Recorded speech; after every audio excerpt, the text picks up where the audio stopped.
Hey YouTube, this is Nashtaters. Welcome back to another episode of War of Divisions. Uh, Day number 2 of Warrior Blight Banner. I hope you guys are having some good luck. I hope you guys get at least a Death Machine, because that Esper slash Vision card is a very good addition to your account. So, as promised, I'm going to be doing the 10x free summons in the beginning of every video, and then we'll move on to the subject at hand. Alright, so this is going to be day 2. Here we go. Oh!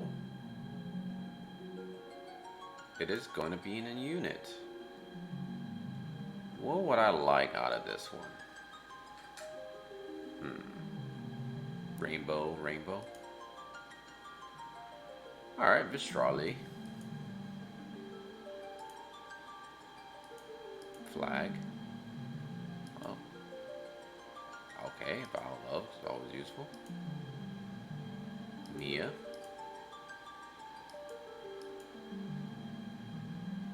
Great Detective Little Lena. I think it's a pretty good card too.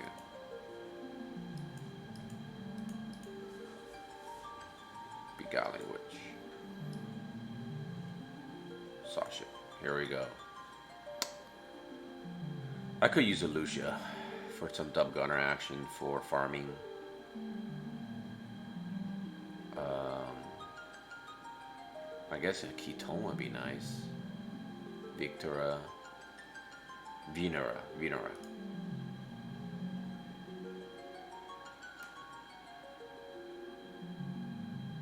Holy smokes. Wow, talk about freebies. Thank you, Hiroki. You are the man. I got a rain. Wow. The little boy inside of me is giggling right now. Woohoo! Wasn't really expecting any more tanks on this account, because I already got Whisper. But yes, Whisper and Rain, woo, not a good pair. But let's get into the review of Macherie.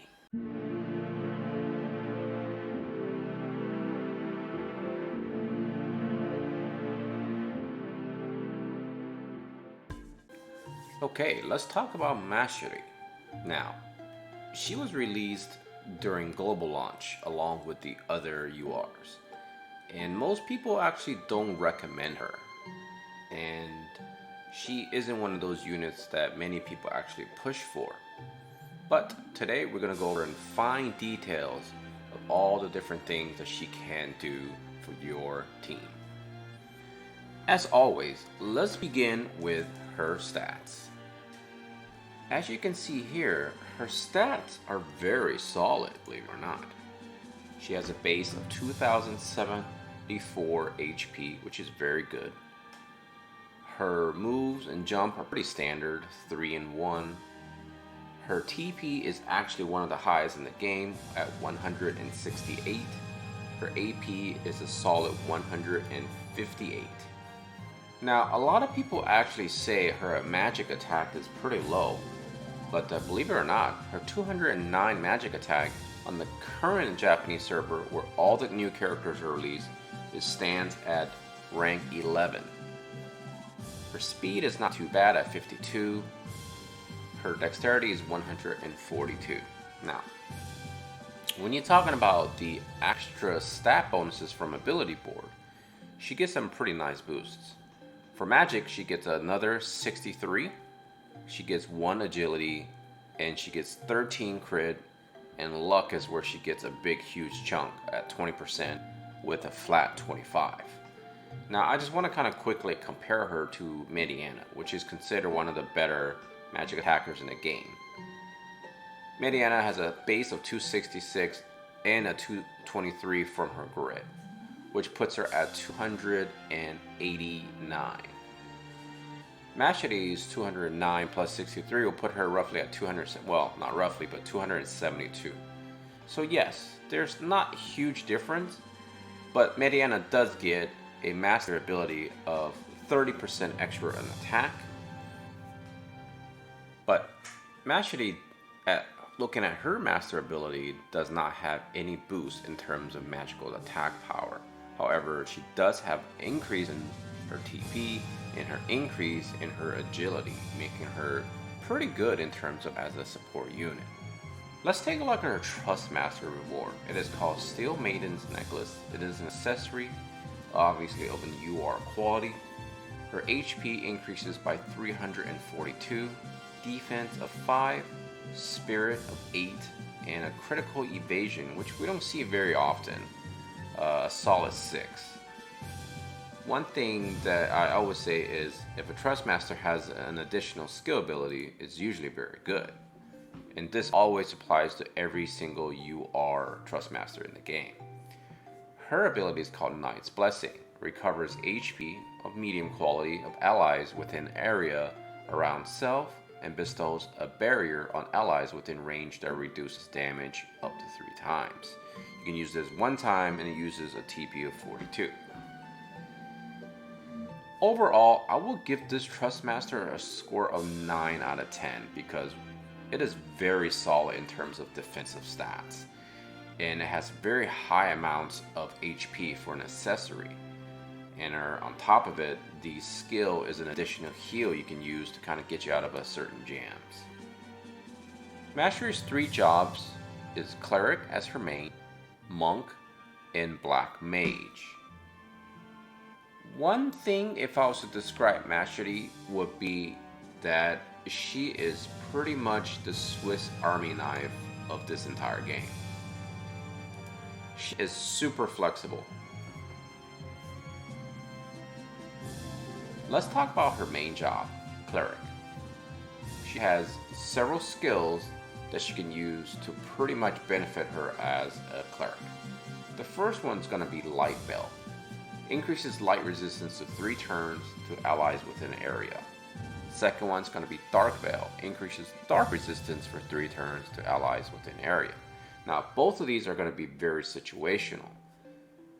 When you decide to use her as a Cleric, you're pretty much dedicating to the idea that you want her to be removing lots of status ailments and or casting those veils for your team to take less damage from those specific elements.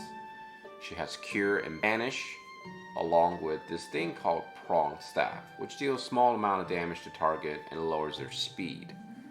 Other powerful abilities includes Isunaga, which removes pretty much almost every single status ailment in the game.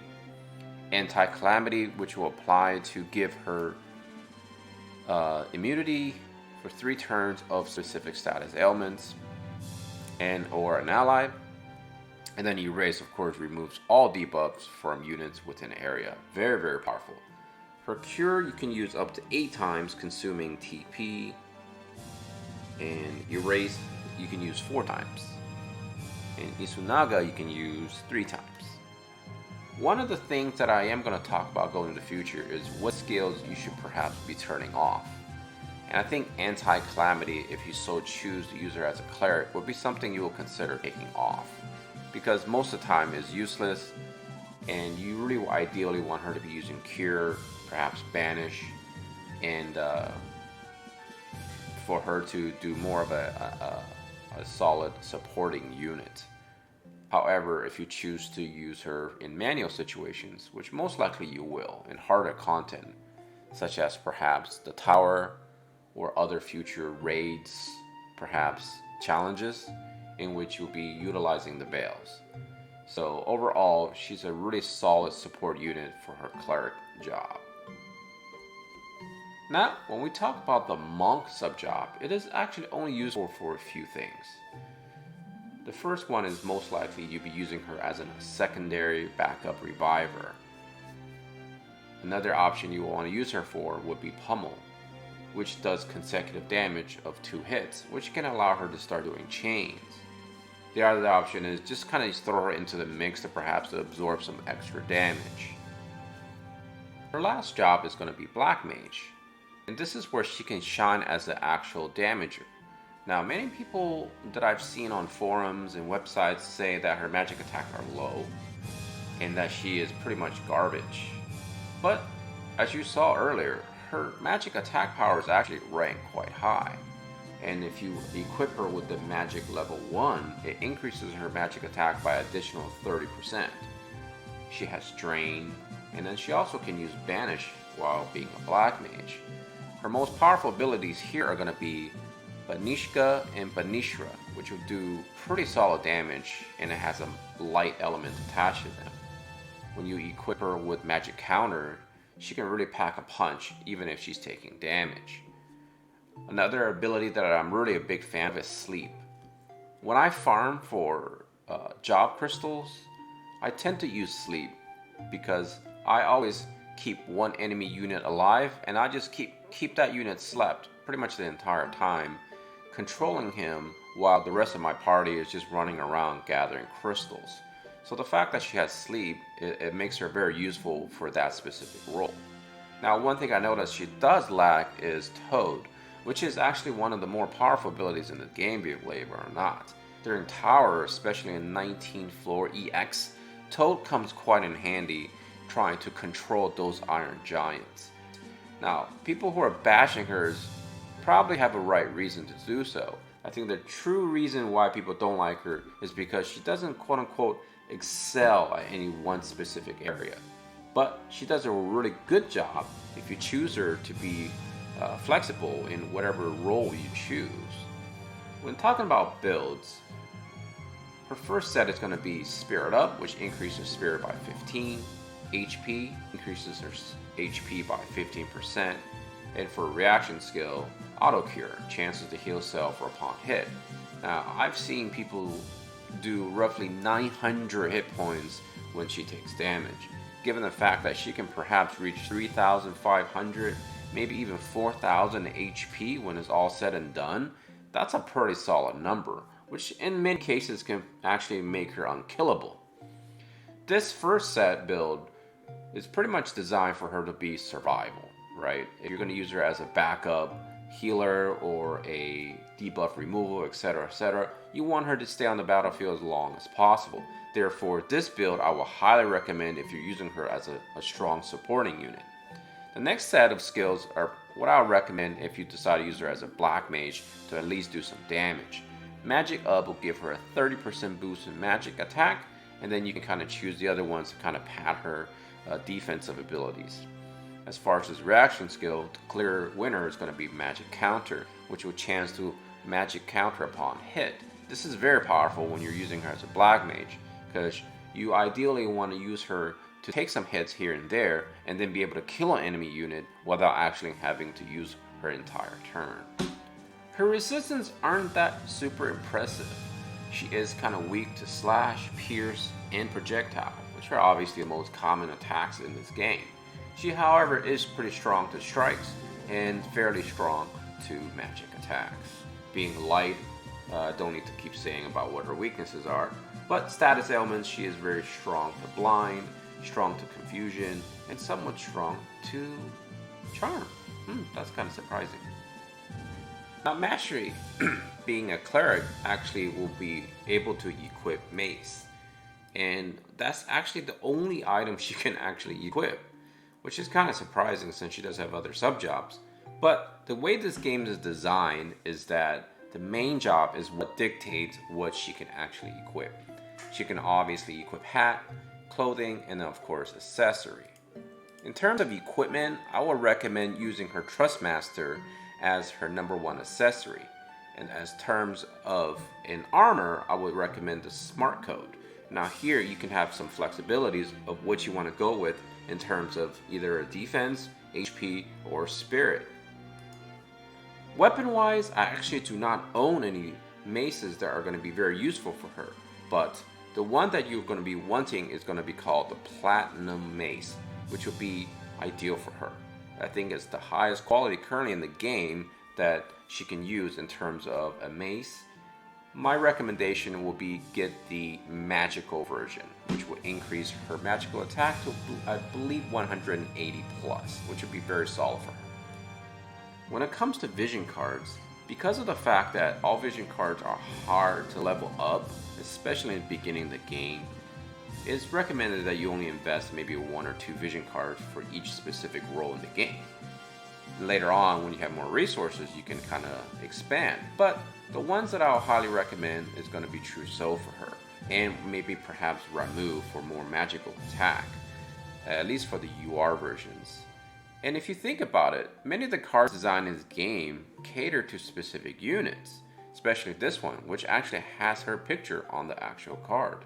This one increases magic attack up for the entire party, and for her individual purposes, it increases attack resistance from Dark Element. One of the more recent cards that I really wanted to obtain was the Envious Magician, which is very, very good in my honest opinion. Cast time reduced for personal purposes, and magical up percentage for the entire party. And on top of it, this is a very cute picture. This is Adalbard and Celir, they're brother and sibling, so it's a very cute card. On top of it, it's just very, very solid for any casters in this game. In terms of Espers, I think the big one I'm going to recommend is going to be Shiva, because it's going to really pad her stats the most in terms of HP and of course magical attack. But for future purposes, there is a delicious, wonderful website that you guys can go to, which I've been actually linking in most of my videos within the last month. Let's go to it right now. Alright, the website is called WTV-Calc. Now, first and foremost, let's thank the people that is creating and contributing to this website. Bismarck, Dietrich, Tinica, and Nalik. I'm sorry if I'm butchering those names, but they're at least cool names. Now here is where you can get tons of information on everything that's in this game. I think the best usage for this will be simply go to Builder and use this to build. Now let's go ahead and go to Espers. And personally, let's do Shiva, because there's a couple of things I also want to talk about here. One of the great things about this specific tool is that you get to see every single tile and all the SP required for them. And on top of it, each Esper in this game has a maximum of 425 points that you can use. Therefore, you'll clearly see that you cannot potentially do every single tile in this game. So for the purposes of this video, let's go ahead and max it out to level 80. Therefore, as you can see, you get total 426. Which is weird because you always have 1 point left over, because the maximum you can use is actually 425. Now for this purposes of building a Macherie, let's say we're going to go with magic attack, which obviously, as you can see, even prompts you the actual prerequisites for it. And you can just kind of fill those in, and perhaps we can do those here in terms of magic attack as well. And then let's see, you have roughly used 225. So let's say you want to increase some accuracy, it'll lead you at 265, and maybe we can go with some pierce resistance, or maybe some boost evocation on your Esper damage. But overall, those are seemingly the most useful here, so perhaps let's go with pierce and see how many I can increase. It looks like that's all I can do there, and then maybe we can increase some evocation. It looks like that's it. So this is a very useful tool you can use, and actually it's really neat that because it also has highlighted text boxes here telling you that you can still buy these. But this is pretty much what you can do. It's a great tool. Again, like I said, you can sit here and play around with it all day long. It really helps you to kind of prepare for the future in terms of determining which grid you want to open up as you're leveling up your Esper. So again, great tool. You can even go to vision cards and pick the cards that you want, and then of course you're picking your unit. You can actually play around with your equipment and all this good stuff. Highly recommend the website, highly recommend the tool. Now if you don't have Shiva, which most of us probably won't have, then I would still recommend Cactar, because Cactar actually has really solid grids in terms of magical attack. Right here, as you can see, quite a few of them. And then another solid 4 grids here. Critical evasion to really pad her up so she can take a lot less damage. And of course, she's already has one of the most powerful units in the game in terms of TP.